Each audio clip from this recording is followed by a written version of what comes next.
Ever wondered how to transform your space with a splash of color? Today, we dive into the art of container gardening, a simple yet effective way to enhance your home's curb appeal. First, selecting the right plants is crucial.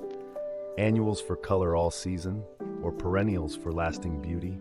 With our plants chosen, it's time to arrange them. Think about height, color, and texture.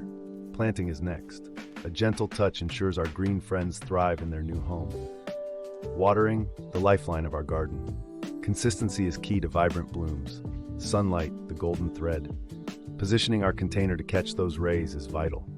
Facing challenges, overwatering and pests are common, but fear not, solutions abound. Maintenance is ongoing.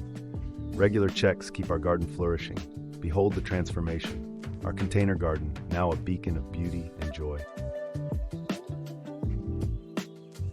And there you have it, just one more way to add color and curb appeal. Check back tomorrow for another of my 29 days of DIY. Like and share.